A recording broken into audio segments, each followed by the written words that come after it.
Hey, what's up YouTube? Hurricane Codex here. I wanted to show this finals match that I had between one of my friends at my locals. We were both undefeated at this point. Usually when we face against each other in the end, he ends up beating me. So let's see what happens this time. I feel like we typically gravitate towards the same kind of decks, and we do end up having mirror matches. We usually have slight differences in our playstyles and the way we build our decks. And I think we usually have like really close matches that are really fun, regardless of who wins or loses. But I wanted to showcase this match because I feel like it's a good example of a mirror match. My opponent won the dice roll, so he chose to go second, which is typically preferred, I think, in this matchup. So I draw my first on, I just pass turn. My opponent plays a pudding, he searches the top four. And he ends up grabbing a 7-drop Big Mom. And there's nothing else he can do here, so he passes turn. And when going first, I want to see a Power Sparrow early on, that's the goal. So here I'm just going to swing in for 5, my opponent counters out of it.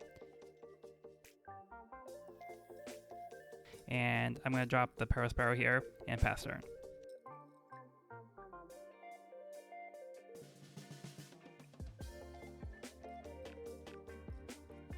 My opponent attaches a Dawn, he swings in for a 7, he's going to look at the top card of my life. Now during the video here, you're not going to be able to see our life, but there is a Thunderbolt in my life that we are trying to play around each other. So we'll be moving it around and try and keep track of it, but it gets a little tricky. My goal here is to try to get the Thunderbolt at the right time, but my opponent's going to play a Power Sparrow and just pass turn. With this deck, usually your third turn is going to be the most awkward because you don't have something to really play on curve. So there's a little bit of leeway on how you want to approach it, whether you want to establish bodies or if you want to attach extra Dawn for attacks. Now here I'm just going to swing in for 5 with the Power Sparrow. Power Sparrow is good because you want to keep pressure by swinging in with the body to get cards out of your opponent's hand.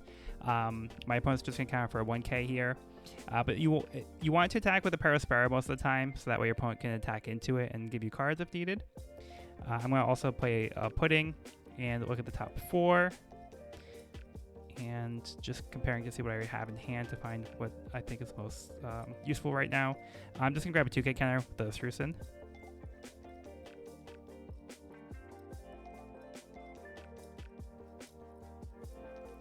Now I'm going to swing in for 7.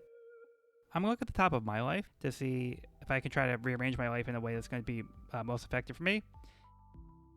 And my opponent decides to take the life here.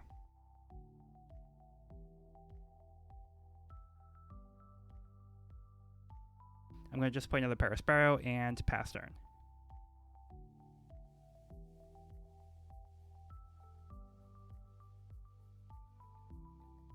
Here my opponent's trying to find the best way to sequence his turn.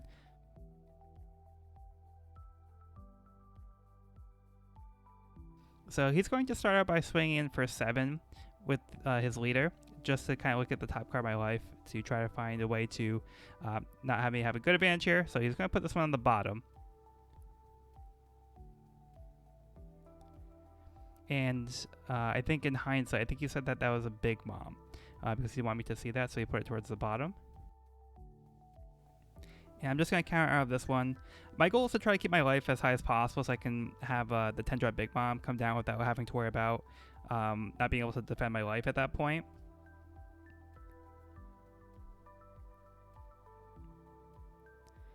And my opponent still has 5 down up.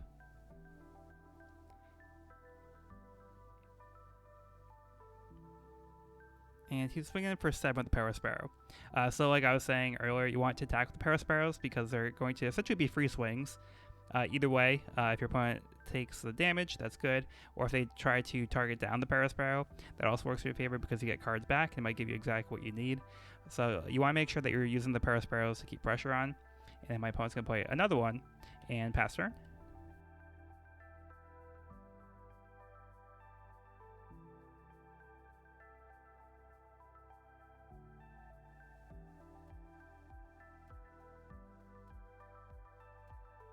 And now I'm on my 7 Dawn turn, which is important for when I'm going first, because you can play the 7-drop Big Mom on curve.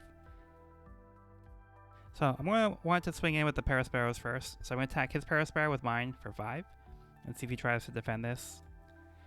You also want to keep the pressure on the board too, so you don't want to just let your Parasparrows die unnecessarily if they can keep the pressure on the board.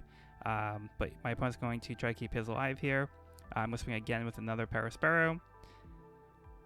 He's going to counter up this one as well. And last time I'm going to swing in with my leader to the Parasparrow. It finally goes down. Now my opponent gets to search for a card off the top 3.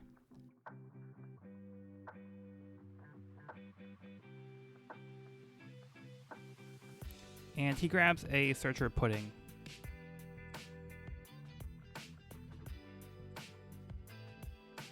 And at this point, I'm going to play the 7-drop Big Mom and give my opponent the choice on whether or not he wants to trash top of his life or grant me a life.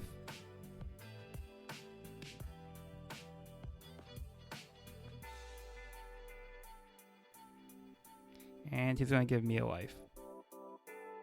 And then I pass turn.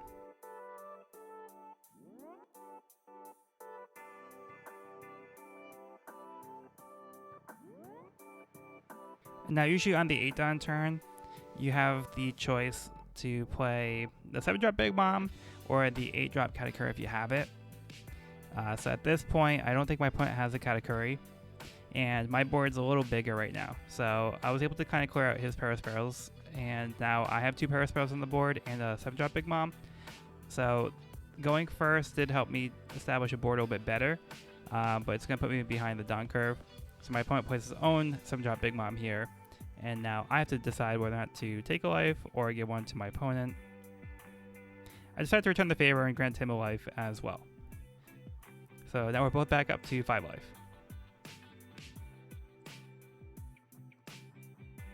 And here my opponent's going to decide to swing into my Parasparrow with his.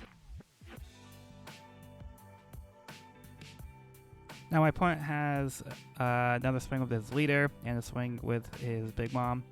So it's not really worth investing cards to save this Parasparrow. It's going to go down either way, so I might as well get some more cards out of it instead of dumping more cards out of my hand. And from here I can grab a 10-drop Big Mom, which is what I'm looking for.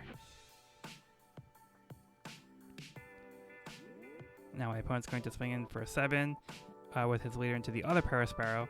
He's trying to clear up my board now. And he's going to look at the top of his life using the leader ability, and he's going to decide to leave the card there. And I let this Parasparrow go as well. Again, he still has a swing with the Big Mom, so it's going to go down either way. And I grab another 10-drop Big Mom from here. So this is why the Parasparrow is really important for this matchup. It can help you find those cards that you really need. And my opponent passes turn.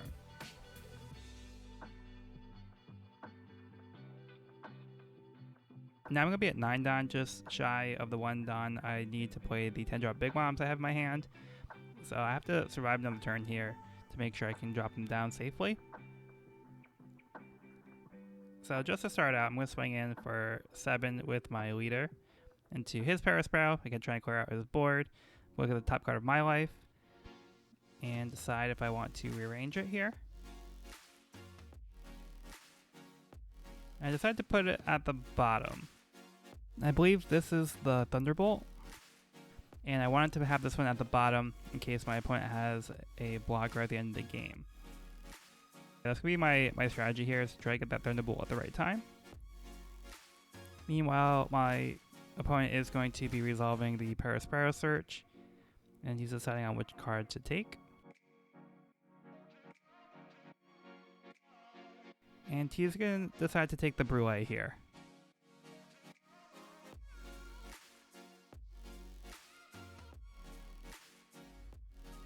I'm going to attach a Don to my Big Mom and swing into my opponent's leader for 9. He's going to take this one. Now with my remaining Don, I'm going to play a Parasparrow and pay 2 to play a blocker Golette. And I'm going to leave 2 up to bluff the Ikoku Sovereignty. I'm going to pass turn. Now my opponent's at 10 Don, so if he has a 10-drop Big Mom, Now's the turn he's probably going to be wanting to play it. He's going to swing into my big mom with his big mom, just for 8.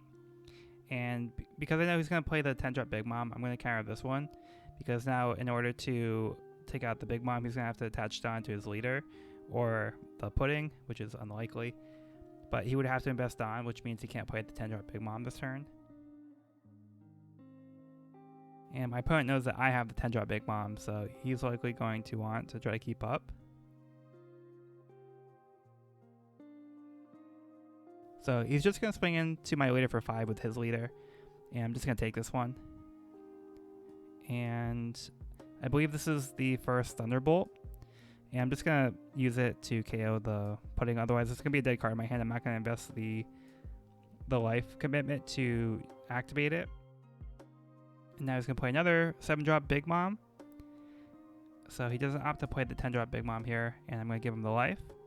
And now he has 3 down open, so he's going to play the Brulee and pass turn.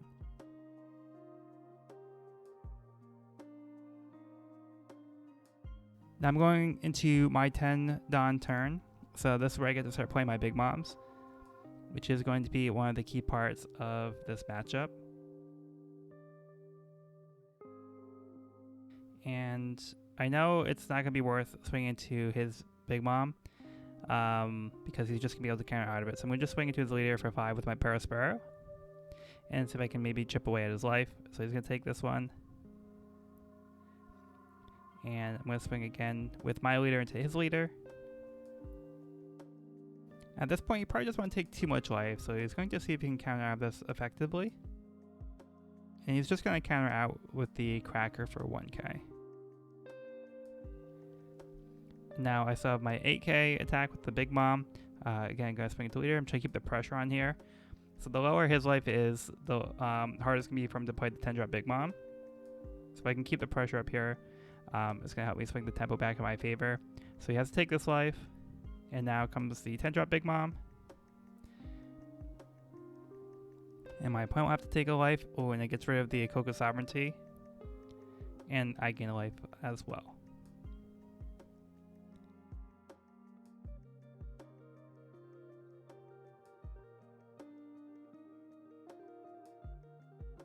Now my opponent's deciding whether or not to attack into the Big Mom. He's going to swing into my Big Mom again. I'm going to counter up this. And he's going to swing again with the other Big Mom. I'm just going to block out of that one, since that blocker is probably not going to stick around too long if there's a Thunderbolt that comes into play. So I don't want to risk losing it for no reason. So I'm able to save my Big Mom. And again, same thing as last turn. I want to make my opponent invest Don to try to take out this Big Mom, so he can't play his 10-drop, which he's going to want to do at this point because I started playing my 10-drop Big Moms and he knows I have another one coming. And here he decides to swing with his leader, and I'm going to take that one. And he plays his own 10-drop Big Mom. So he'll gain a life, I'll trash a life, now we're both at 3 life. And he passes back over to me.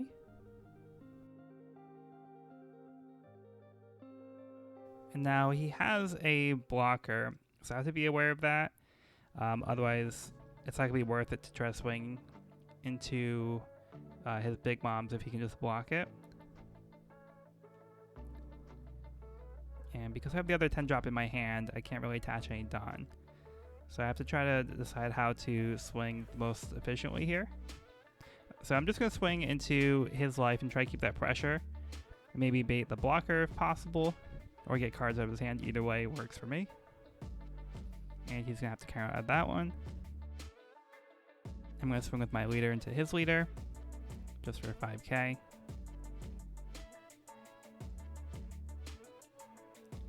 And he counters out that one with a 2k. Now I'm going to swing into his leader with my 7-drop Big Mom. And he's going to counter out of that one.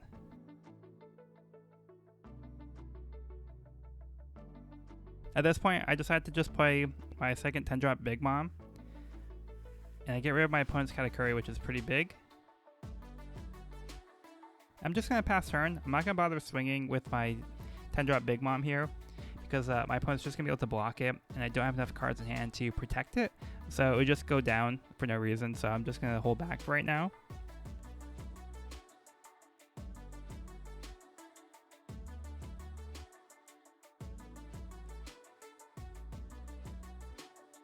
Now my opponent's just trying to see how he wants to allocate his Don here. Doesn't seem like he has another 10-drop Big Mom to come down.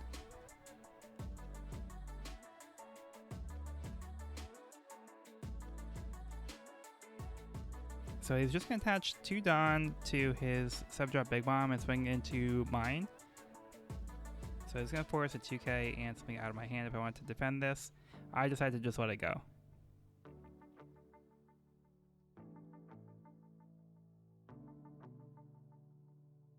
Now he's going to swing for 9k into my life, and I decide to take it.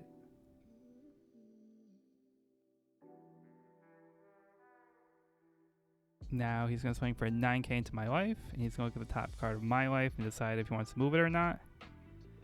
And because of the 10-drop Big Moms, the cards that my opponent saw earlier were moved towards the bottom. So now he's moving this one to the bottom of life.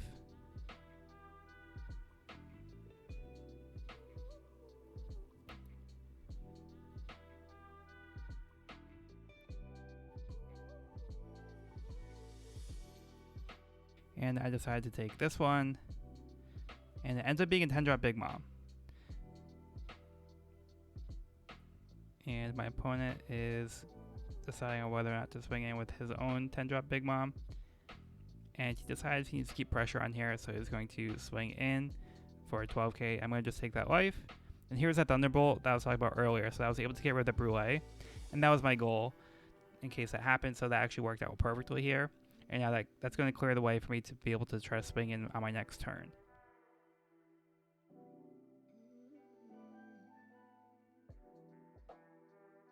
Now my opponent has 4 Don up, so he could be bluffing the Ikoku Sovereignty, but I have to be aware of that as a possibility. He has 2 life left, so I want to try to get through this life as much as possible.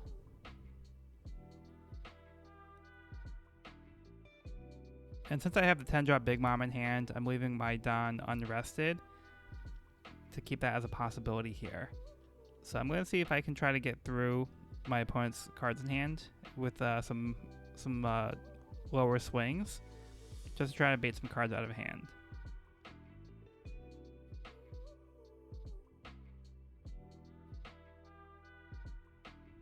I'm just going to start with a 5k swing into leader with the Parasparrow.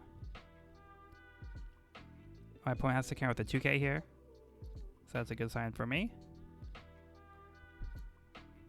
But my goal is to try to get my opponent down to 1 life so I can play the 10-drop Big Mom and just trash the last one. So I'm going to swing with 5k into my opponent's leader, see if he counters out of this one. He does with another 2k. Now I'm going to swing in with a 10-drop Big Mom. He's going to have to take this one, and off a trigger, he gets a Shirahoshi. This could give him exactly what he needs to stay in this game. So if he didn't have an Ikoku Sovereignty in hand, this could give him one. So he decides to trash a 10-drop Big Mom and a Thunderbolt. They were kind of dead cards in his hand at this point. So he's trying to keep as much counter power as possible here. Now since I have my other 10-drop Big Mom, I'm going to play that to trash the last life. I also have the last swing with my other 10-drop Big Mom for a 12k, and if my opponent has it, he has it, but he doesn't. So the Don was a bluff, and that was enough to close out the game. So my opponent played really well, and it just came down to the triggers and getting the 10-drop Big Moms when needed. That's what's really important about this matchup, is trying to get what you need at the right time, and you have to try to do what you can to facilitate that as much as possible. I was finally able to get the win against my friend in the final round, and ended up coming in first place for the event. But that's going to be it for this video. Be sure to bring along all your hopes and dreams, and I'll see you in the next one.